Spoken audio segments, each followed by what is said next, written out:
What's going on, guys? Jacoborth back here with another video of Jacob's Life in Vegas, coming to you guys with a video today.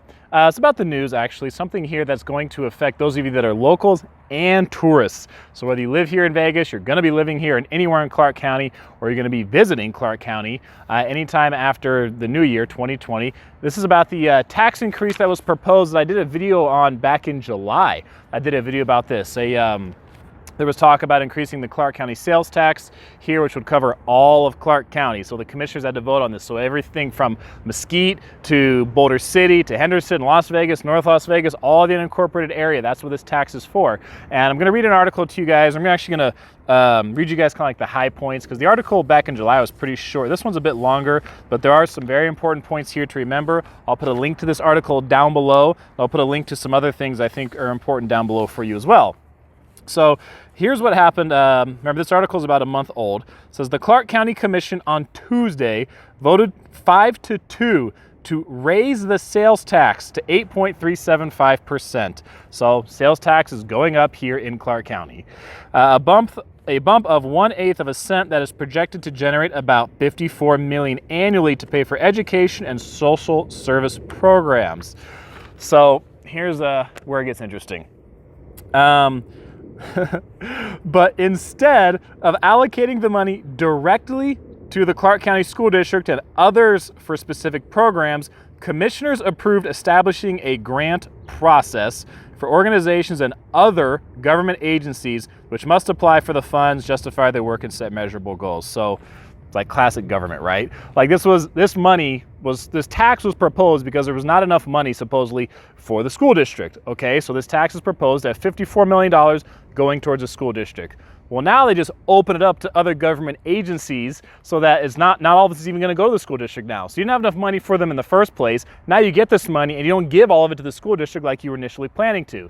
It's almost like the plan is to not give all the money that they said they're going to give to the school district on purpose, so that in a couple years they can come back and say, hey, there's still not enough money for the school district, and use that as justification to try to raise another tax. So commissioners will work between now and January, when the tax will go into effect, to set priorities for the money. Listen to this part. The tax is set to expire in June 2021.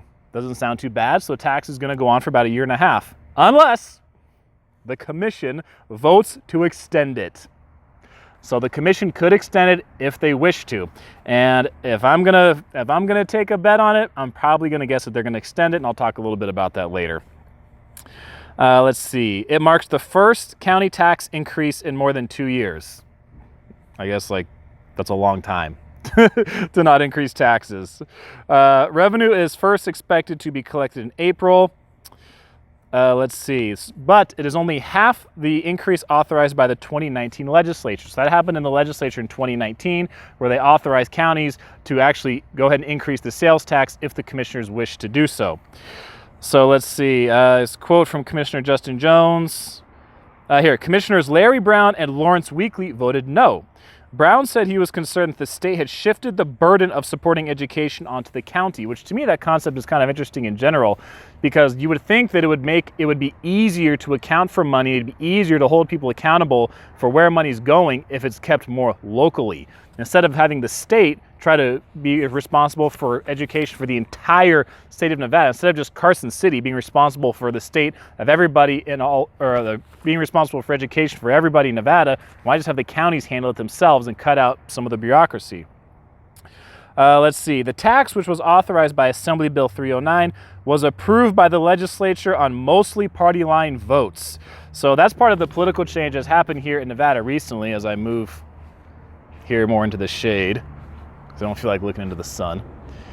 All right, so some of the changes that happened here in Nevada politically, because Nevada for a long time has been a state where it's been, very much a swing state, in the national election, but also at the state level, very much a state where you've had rarely does one party, Republican or Democrat, have all of the control between the Assembly, the Senate, and the governor. Not that long ago, actually, the Republicans had all three. They had the trifecta. Now the Democrats have all three. They have the trifecta. So the Democrats, pretty much, if they wanted something to go through and end up coming to a party line vote, it was going to go the Democrats' way, and the Democrat governor, Sisolak, was going to sign it. So that's pretty much what happened here. Let's see. It authorized county commissions in Nevada to pass a sales tax of up to 0.25% to pay for education programs, including early adulthood education, early child education, adult education, programs to reduce student truancy, recruiting, and retaining teachers. That was in the initial video I did back in the summertime. Well, now this is the next part. The bill also allows money raised by the tax to be used for developing affordable housing, reducing homelessness, and workforce training programs such as the one by the Culinary Union. So now you have these other programs that are going to be trying to get money from that same $54 million that they expected to raise. So instead of just being able to go to school like it was supposed to, and now you have other organizations that are going to be trying to get that money as well. The sales tax was last raised on April 1, 2017, when it inched up 0.1% as part of a crime prevention bill that was approved by the legislature. Now this is where it talks about how much it's going to cost you as an individual person. It doesn't sound like much. So with a 1/8 of a cent increase, consumers in the county will pay 1 more cent for every $8 they spend. That boils down to $37.50 more for a $30,000 car, $1.25 more for a $1,000 refrigerator, and 62.5 cents on a $500 shopping mall spree. So again, it's a little bit, that's often how taxes become high over time, right? It's a little here, little here, little there, little here, little there. You know, I mean, they're not going to raise it in a huge chunk at one time because people are going to get too pissed off. So it's gradually over time, these taxes keep going up and up and up. This vote comes against the backdrop of recent unrest in the Clark County School District, where members of the Clark County Education Association had threatened to strike. They did strike a deal. Union and district officials struck a deal. Let's see, skipping this quoted paragraph here. Here's how it got passed. So the state constitution, this is important, the state constitution requires tax increases be passed by a 2/3 vote of elected officials or a majority vote of the people. Although the legislature passed the measure by a 12-9 vote in the state Senate, it carried a requirement for commissions to muster a 2/3 vote to implement the tax. In Clark County, that requires 5 of 7 commissioners to vote yes. So like I mentioned earlier about the political shift that happened in the last election here in Nevada. In the Assembly of Nevada, there's 42 districts, so 42 officials, 1 for each district. At the moment, 28 are Democrat, 13 are Republican, and then 1 is just vacant right now. So when they voted on this, there was 1 Republican who was excused. All 12 of the Republicans who did vote voted against this. All 28 of the Democrats who voted for this to be able to increase the taxes or be able to have the option to increase the taxes. In the Senate, there's 21 representatives. 13 are Democrat, 8 are Republican. All 8 Republicans and 1 Democrat voted against it. The other 12 Democrats all voted again for the ability to be able to have this tax raise if the commissioners wanted. The commissioners, all 7 of which in Clark County, are all Democrat. 5 of the 7 voted to increase the tax. So that was how it ended up passing here in Clark County. And throughout the meeting, commissioners said they were uncomfortable with having to raise tax to support schools since the county isn't directly responsible for education. Commissioner Tick Segerblom said it was the state's inability to muster a 2/3 vote that sent the issue down to the local government in the first place. So that's the gist of how this tax ended up getting increased. You know, that's going to go into effect in 2020.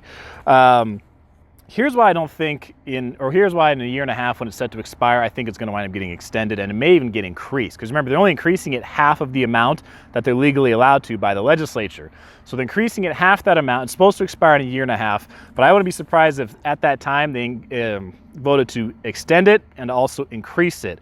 Because part of it, it's because being from California, I am well aware of how taxes work when government officials vote on taxes and they vote to increase them. Okay, they love to increase taxes more and more and more and get more money for government programs, and it's whether the money gets accounted for or not, it's almost like the government thinks there's never enough money from me and you and everyone else who pays taxes that, you know, they always need more.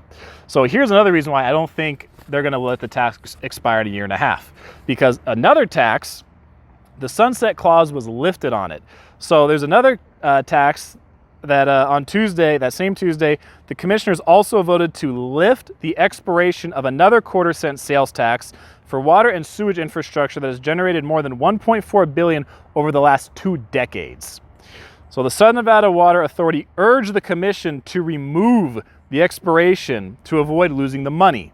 So So like I was saying, they've gotten that money from this tax for years now. The tax is supposed to expire, but now this agency is saying, no, we need that money, so make sure you keep this tax going. They've gotten used to getting that kind of money, and they don't want the money to stop flowing.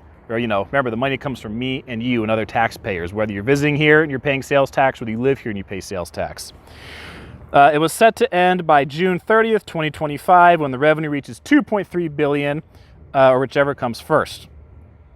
And there's a good point at the end by Commissioner Tick Segerblom, who he voted against lifting the sunset clause because he argued that the tax was tantamount to subsidizing water rates, which doesn't promote conservation, and the money could be better used elsewhere.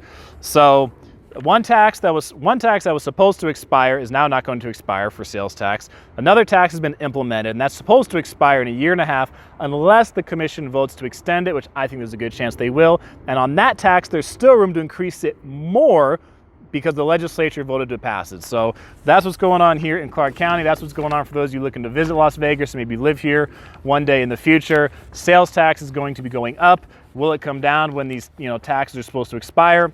I kind of doubt it, but we'll see what happens here. Especially if the economy's not doing as well in a couple years, then they're not going to be getting as much tax money. So that might be justifiable. That might be used as a reason for them to justify saying, hey, we need to keep this tax and increase it more because now the economy's not doing so well, but this money's been part of our budget now for this time, and we want to keep that money. Of course, right? So anyway, guys, tell me what you think down below about this. If you follow this, anything like that, any other thoughts you have, I'd like to hear about them down below in the comments section. Thanks again for watching. I am Jacob. This is My Life in Vegas.